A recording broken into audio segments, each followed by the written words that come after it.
So this is a course that I did for ESW for GDPR. They had a few slideshows to inform their employees that deal with personal data based out of the EU, but it wasn't sufficient to test their knowledge, so I created this course. Still relatively simple. I don't know if you've read a lot about GDPR, but it's basically 99 articles that protect personal data. As we know, there's side effects of any online form that we fill out, so this was a measure taken in 2018, May 25th, I believe. So I just do it like a lot of other courses. Progress tracker, taps and buttons, knowledge checkpoints. That just explains navigation. Then I go into what GDPR is, incidents that led to establishing the GDPR, incident related to a cyber attack in which 2.5 million was stolen from accounts of 20,000 customers at Tesco Bank, and the fines involved imposed upon companies that do not comply, which is 4% of worldwide turnover. And here we begin. I talk about these are basically the portfolios that represent the companies that ESW buys.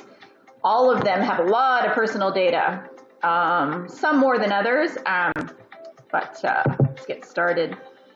And basically who GDPR applies to,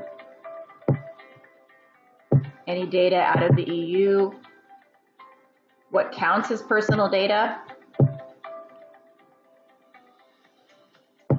how it was improved upon from the previous legislation to include like biometric data, IP addresses, anything that can lead you back to the identity of the person is considered personal data. And this was how consent needed to be simplified. You know, when you fill out those forms, they ask for your consent. Sometimes they'll use legal jargon that the layperson's not going to be privy to. They're just going to consent and they don't know the ramifications. So they had to simplify the consent. So obviously that's going to affect a lot of software companies that ask for consent. And privacy impact assessments will probably need to be done by some of the companies that are bought because they're going to begin or continue the business based on privacy data. For example, Response Tech strictly does consumer surveys. Of course, their business is based off personal data, so they would need to do what's called a privacy impact study. And a data protection officer may be needed.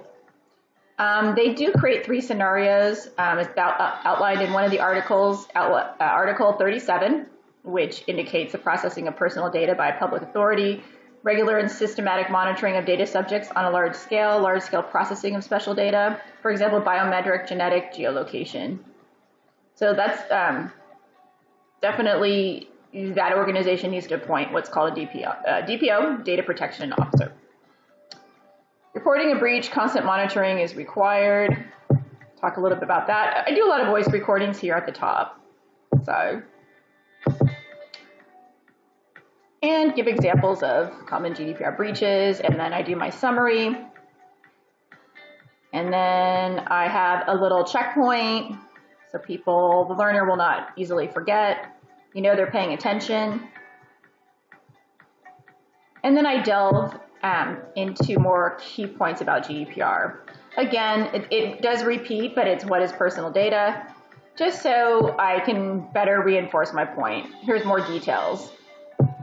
So people don't think about certain things. Data gathered via the Internet of Things, which is what it's called, RFID tags.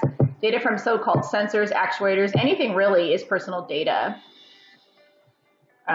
Email addresses, cookies, IP addresses, and overall lots of online identifiers.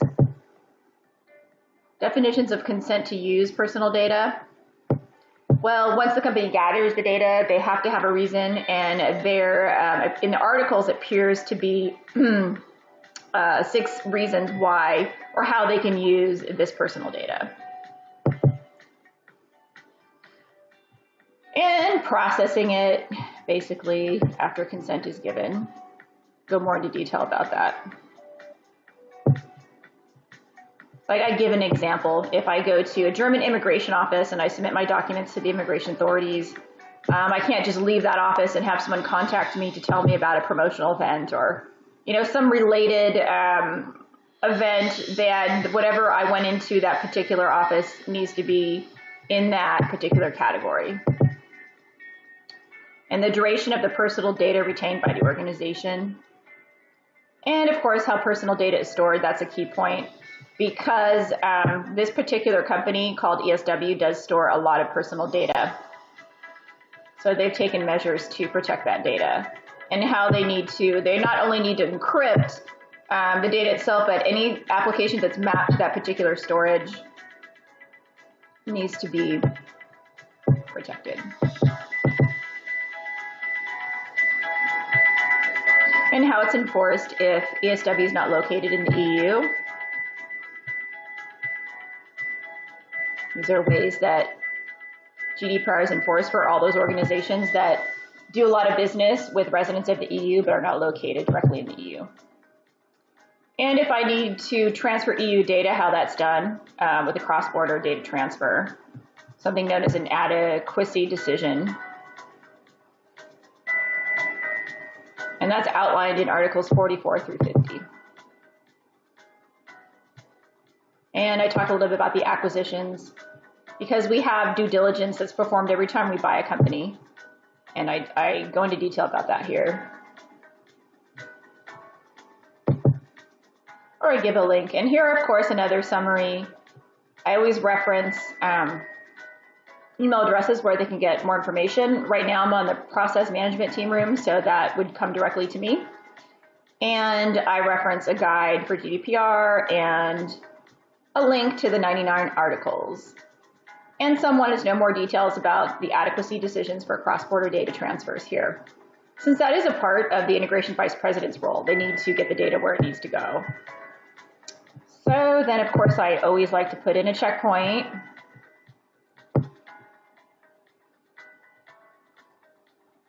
And I do flip cards just to reinforce my point. Cross-border transfers, non-disclosure agreements. Yeah, they're kind of fun. You can make them a little more useful if you have that type of subject matter. And then I finish specifically with how ESW has handled, their legal team has handled GDPR compliance. This is basically just a screen recording that I did. Let me turn to this. Just an overview of what GDPR is.